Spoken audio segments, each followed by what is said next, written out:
After the inauguration in 1993, the Clintons fired the White House Travel Office employees, allowing their wealthy Hollywood friends to take over the lucrative travel business. This led to investigations by the FBI, DOJ, GAO, Oversight Committee, and the Whitewater Independent Counsel. The Clintons claimed the firings were due to financial misdeeds, but the employees were cleared on all counts. Hillary Clinton allegedly played a central role in the firings, yet in her sworn testimony, she claimed she was not involved. The independent counsel found this to be factually inaccurate and that she made factually false statements.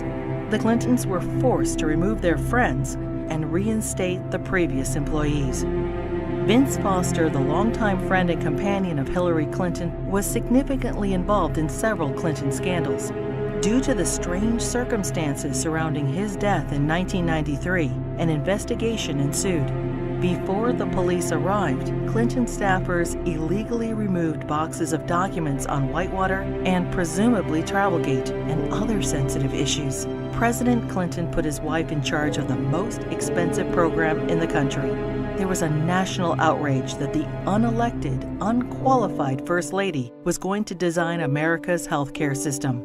In a 1993 interview, Hillary Clinton admitted, "I am not an expert on healthcare. I'm not somebody who has studied it." Hillary Clinton kept the Presidential Task Force on National Healthcare Reform shrouded in such secrecy that a federal judge threatened to hold the administration in contempt. 2 years later, the healthcare plan was a 1,342-page nightmare, including gatekeepers, health alliances, purchasing cooperatives, new and higher taxes, and restrictions on choosing doctors.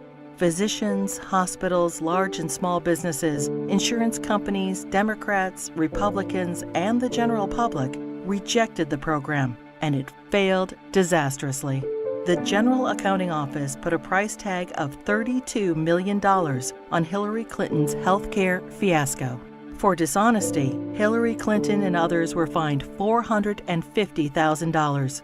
Court costs to taxpayers were $725,000.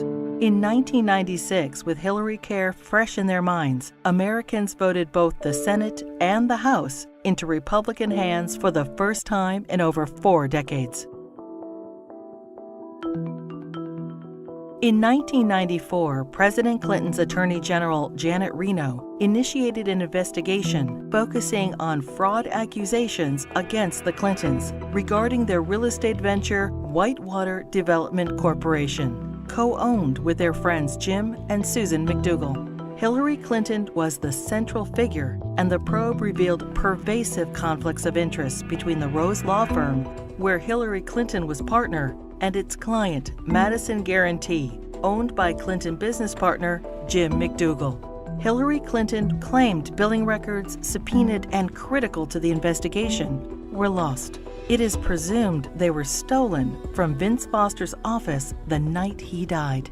19 months later, following the Clintons' acquittal, many of the missing records reappeared in the Clintons' residence.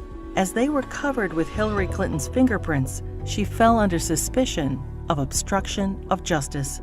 Their business partner, Susan McDougal, refused to testify against the Clintons, assuring they were not charged.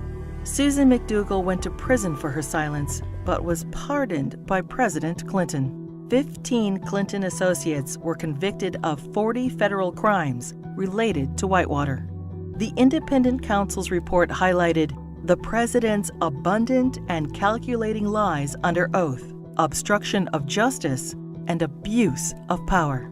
During this case, many other alleged abuses were uncovered. The 4.5-year expanded investigation cost taxpayers $145 million.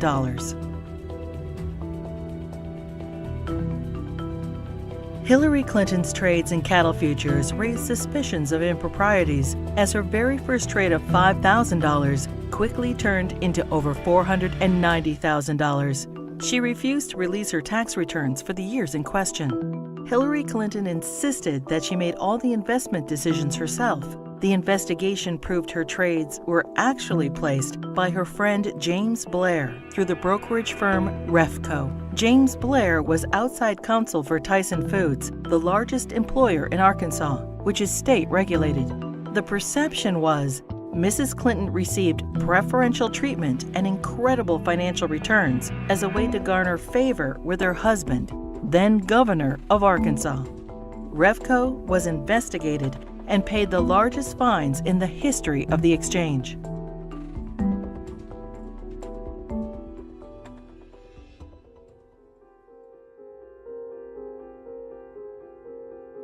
The Clinton administration improperly requested and received FBI background reports on 900 Republican officials. Hillary Clinton allegedly initiated the request to add data to her enemies list, leading to 3 separate investigations in 1996. In testimony, the White House Personnel Security Director refused to name Hillary Clinton as the source of the request, and he was forced to resign. Hillary Clinton claimed she was guiltless and was called a congenital liar in the New York Times. The fund was established so individuals or companies hoping to garner favor with the president could help pay the Clintons' endless legal bills. In 1996, the Justice Department investigated campaign fundraising abuses and cover-ups by the Clintons in connection with an effort by China to influence administration policies. In violation of U.S. law, agents for the Chinese government and military funneled millions into President Clinton's re-election campaign, the Clinton Legal Defense Fund, and the DNC. The DOJ's report stated, "A pattern of events suggests a level of knowledge within the White House, including the President's and First Lady's offices, concerning the injection of foreign funds into the re-election effort."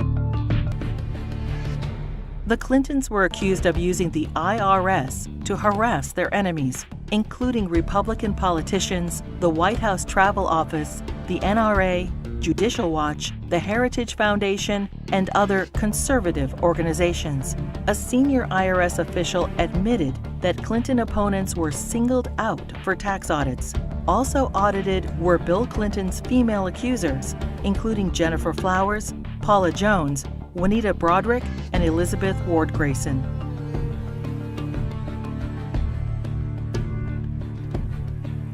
As he was leaving office in January 2001, President Clinton pardoned 450 people for crimes ranging from cocaine trafficking to kidnapping and terrorism. Several pardons personally benefited Hillary Clinton and were investigated for direct ties to her New York Senate bid. Mark Rich, a billionaire fugitive, owed the government over $160 million and was charged with tax evasion, wire fraud, racketeering, and trading with Iran. Rich's ex-wife, Denise Rich, a close friend of the Clintons, donated over $600,000 to the Clinton Presidential Library just prior to the pardon. Mrs. Rich also gave $14,000 to the Clinton Legal Defense Fund and $135,000 to Hillary Clinton's Senate campaign. The New Square Four were elders of a Republican voting Hasidic community convicted of defrauding the government of millions of dollars. Candidate Clinton met with their Grand Rabbi. Hillary Clinton received their votes, and the New Square Four received their pardons. Hillary Clinton claimed, "I did not play any role whatsoever in the pardons." Hillary Clinton's brother, lawyer Hugh Rodham, charged high fees to use his family influence to obtain presidential pardons. Carlos Vignali, a Los Angeles drug lord, paid Rodham over $500,000, and his sentence for cocaine trafficking was commuted. Almond Braswell, a scam artist, paid Rodham over $250,000 and was pardoned for defrauding senior citizens of millions of dollars. Fighting for Puerto Rican independence, the FALN exploded 138 bombs in New York City, Chicago, and Puerto Rico. During a 10-year reign of terror, 13 innocent people were killed and over 80 were maimed. New York City Councilman Jose Rivera met with Hillary Clinton proposing pardons for FALN members in return for Puerto Rican support in her Senate race. 2 days later, President Clinton pardoned 16 FALN terrorists. These pardons were condemned by Democrats and Republicans, the House and Senate, the FBI, the U.S. Attorney, the Federal Bureau of Prisons, and the Fraternal Order of Police. Another probe into Clinton wrongdoing ensued. When Congress requested additional information, President Clinton claimed executive privilege, preventing anyone involved with the pardons from testifying. Hillary Clinton claimed no involvement in or prior knowledge of the decision. Former Democratic President Jimmy Carter called these shameless pardons disgraceful. The largest political fundraiser in U.S. history became the largest election fraud in history. In the year 2000, the fundraiser for Hillary Clinton's New York Senate race was attended by 1,300 people, including the Hollywood elite and the Democratic leadership. In violation of federal election statutes, an individual, Peter Paul, financed the entire event. Peter Paul was also a convicted cocaine trafficker. In violation, Hillary Clinton was involved with the solicitation of funds and the coordination of the gala. In violation, Hillary Clinton requested in writing an additional $150,000 from Peter Paul in untraceable securities. The Clinton campaign's filings with the Federal Elections Committee stated the event only cost $500,000. The actual price tag was $1.5 million. Senator Clinton was fined over $50,000 for purposely underreporting the cost of the event. In another campaign finance fraud, Hillary Clinton ignored FBI warnings and accepted over $900,000 from scam artist and felon Norman Sue.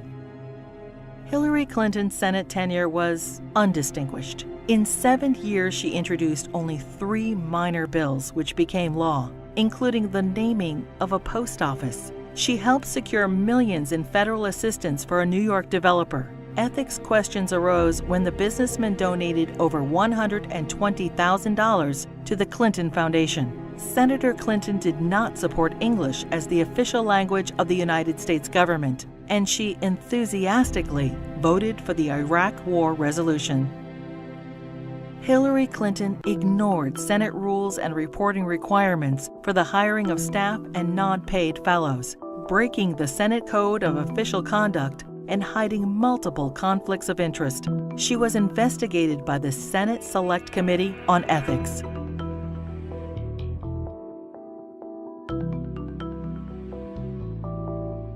Hillary Clinton's long history of campaign finance abuses continued. Jeffrey Thompson and other fundraising bundlers for her failed 2008 presidential campaign pled guilty to conspiracy and campaign finance law violations. In the primaries, Democrats nominated the little-known junior Senator Obama over the well-known, scandal-ridden Hillary Clinton. In 2009, President Obama nominated Hillary Clinton as Secretary of State. In 2014, the State Department spokesperson was asked to identify one tangible achievement from Hillary Clinton's 4 years as Secretary of State. She responded, "I am certain those who were here at the time, who worked hard on that effort, could point out one." Secretary Clinton's tenure had no signature doctrine or diplomatic breakthrough. It was, however, 4 more years of scandals. The Clinton State Department wasted $80 million on a U.S. consulate in northern Afghanistan, which will never be completed. Under Clinton's name, the Foreign Service gathered details on foreign diplomats, our allies and officials of the UN, including internet usernames, email addresses, credit card numbers, fingerprints, frequent flyer account numbers, and work schedules. The Clinton State Department lost approximately $6 billion due to improper filing of contracts.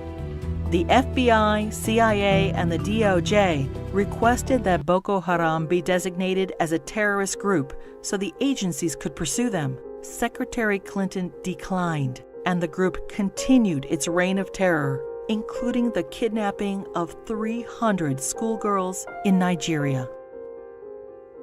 A special investigator for the State Department claims probes into illegal acts by the Diplomatic Security Service and ambassadors were influenced, manipulated, or simply called off under Hillary Clinton. These include sexual assaults by State Department security officials in Beirut, endemic engagement of prostitutes by Hillary Clinton's security detail, drug use by State Department contractors in Baghdad, solicitation of child male prostitutes by U.S. Ambassador to Belgium. Secretary Clinton's spokesperson claimed Hillary Clinton had no knowledge of any of the scandals in her State Department. We learned of it from the media and don't know anything beyond what's been reported.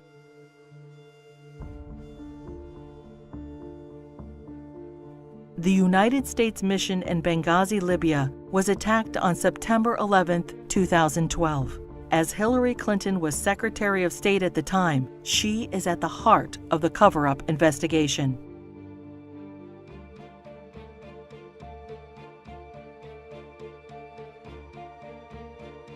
When she finally testified to Congress 4 months after the attack, she famously stated, "The fact is we had 4 dead Americans. Was it because of a protest? Or was it because guys out for a walk one night who decided they'd go kill some Americans? What difference at this point does it make?"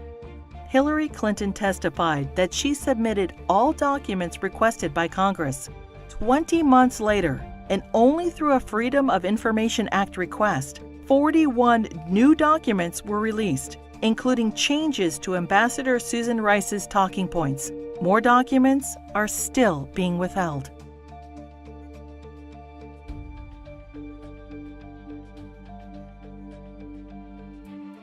The Presidential Records Act allows restricted access to documents for 12 years after leaving office. Now, 14 years later, the Clintons are still withholding thousands of records from the public. Over 300 Freedom of Information Act requests have been ignored, suggesting more damaging revelations about the Clintons. It is difficult to separate the Clintons' personal and political financial ventures from those of the Clinton Foundation. The New York Times expose on the Clinton Foundation details moral and fiscal chaos, shameless fundraising, and calls it mired in conflicts of interest. Run by old Clinton friends, it has been grossly mismanaged and, despite enormous donations, ran multi-million-dollar deficits. Already rife with conflicts of interest, the foundation's offices are now shared by the Hillary Clinton presidential campaign. Americans can give $2,300 to presidential candidates, but there are no limits on donations to foundations. Hillary Clinton cannot legally accept campaign donations from foreigners, but no restrictions apply to foundations. Secretary of State Clinton traveled to Moscow and pressed the Russian government to purchase planes from Boeing. 2 months later, contract in hand, Boeing donated $900,000 to the Clinton Foundation. The foundation's support from foreign interests hoping to influence U.S. policy is of grave concern. Foreign donations to the foundation increased by 70% when Hillary Clinton ran for president in 2008.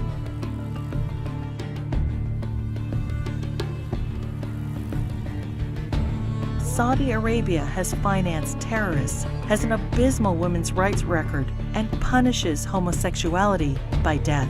And yet, the Kingdom of Saudi Arabia is one of the largest supporters of the Clinton Foundation. In a Clinton co-presidency, every large donation could raise suspicions of improprieties or influence peddling and lead to non-stop investigations. The great story here, for anybody willing to find it and write about it and explain it, is this vast right-wing conspiracy. It's no secret that we're going up against some pretty powerful forces that will do and spend whatever it takes to advance a very different vision for America.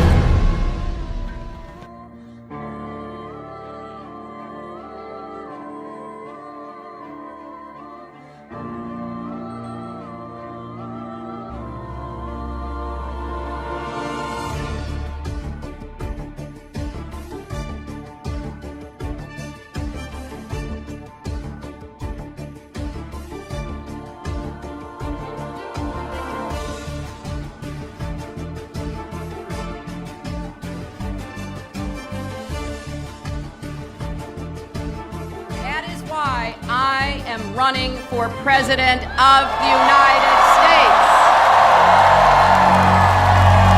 The people want to know Hillary. The Hillary that I knew back here in Arkansas. When she was in the Benghazi hearings, when she said, "What difference does it make? They're dead." What difference at this point does it make? That's the Hillary I know. We came, we saw, he died. Hi, Secretary Clinton. Would you sign this for me? Sure, what's your name? If you can make it out to Christopher Stevens. I think you knew him. Yeah, I'm not going to make it out to Chris Stevens. What difference does it make? Here it goes, here. Senator Clinton has extraordinary ability to obfuscate, refuse to answer questions, avoid confrontations, and up until now has been given a pass on it. A story in the New York Times talking about why Senator Clinton voted this way, because I think some people were surprised by it. And her advisor said that she voted yes because she was moving from primary mode to general election mode. Primary mode versus general election mode? How about tell the truth mode? How about we say the same thing in the primary that we say in the general election? We know that Hillary's an insecure person. Secure people don't lie. They don't lie inveterately the way she does.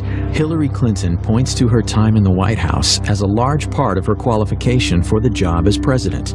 But most of the news media has conveniently forgotten that her time as First Lady was mired in controversy. The core of the controversy is how truthful Mrs. Clinton has been in answering questions, sometimes under oath, about Whitewater and other matters. She was the first Lady to come under criminal investigation. In both Little Rock and Washington, D.C., she was plagued by numerous scandals. I finally parted company with Hillary Clinton when I saw how she was using private detectives to investigate the women who were linked to her husband. Not to change him, not to reform him, not to make him a better person, but to cow the women into silence so that he could get elected president. I do not want that woman controlling the IRS or the DEA or the NSA or the FBI or the CIA. Not in a democracy, I don't.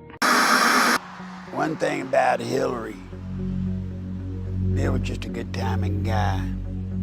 But Hillary, she's an animal. Hillary is the one that I promise you, she pulls the strings. She pulled them in Arkansas. She pulled them in the White House when she was there as the First Lady. And my God, if she gets to be president. Take a deep breath and relax and just, sit back, because here they come again. We're going to have to just ride through this as we have so many of these other false accusations.